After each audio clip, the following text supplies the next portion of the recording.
কিয়ামতের আগে পৃথিবীতে ঘটবে অনেক অলৌকিক ঘটনা, যেগুলো সামনে আসবে একে একে আলামতের মতো। তেমনই এক ভবিষ্যৎবাণী রয়েছে ফোরাত নদীকে ঘিরে। হাদিসে বলা হয়েছে, এই নদী শুকিয়ে যাবে আর তার তলদেশ থেকে প্রকাশ পাবে স্বর্ণের পাহাড়, যা নিয়ে শুরু হবে ভয়াবহ সংঘাত ও প্রাণহানি।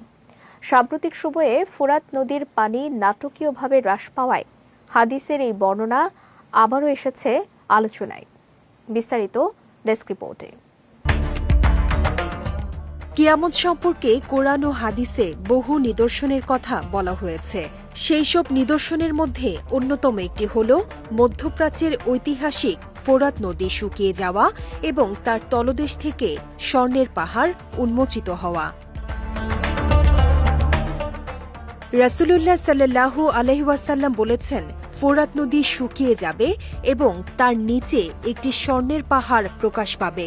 তখন মানুষ তা নিয়ে যুদ্ধ করবে। এই যুদ্ধে প্রতি ১০০ জনের মধ্যে ৯৯ জন নিহত হবে।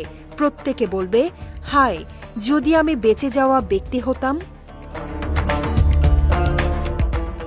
ফোরাত নদী তুরস্ক থেকে উৎপন্ন হয়ে সিরিয়া ও ইরাক হয়ে পারস্য উপসাগরে পতিত হয়েছে।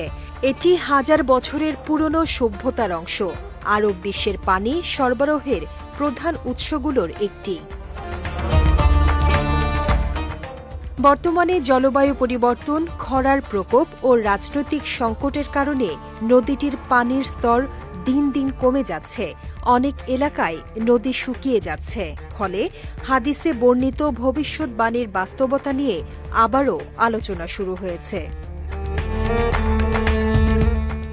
ইসলামী স্কলারদের মতে হাদিসে বলা স্বর্ণের পাহাড় বাস্তব স্বর্ণ হতে পারে।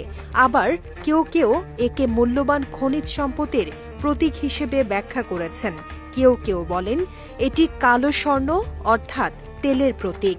তবে অধিকাংশ মুহাদ্দিস মনে করেন হাদিসে সরাসরি জাহাব অর্থাৎ স্বর্ণ শব্দটি ব্যবহৃত হওয়ায় এটিকে রূপক নয়, বাস্তব অর্থেই নিতে হবে।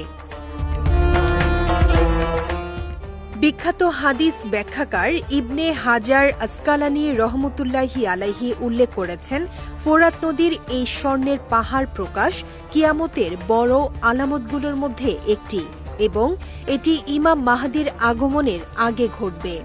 এই ঘটনা আমাদের জন্য শুধু ভবিষ্যৎবাণী নয়, বরং আত্মবিশ্লেষণের সুযোগও। এ থেকে শিক্ষা নিয়ে আমাদের উচিত ঈমানকে মজবুত করা, আমলে মনোযোগী হওয়া এবং দুনিয়ার মোহ ছেড়ে আখিরাতের প্রস্তুতি গ্রহণ করা।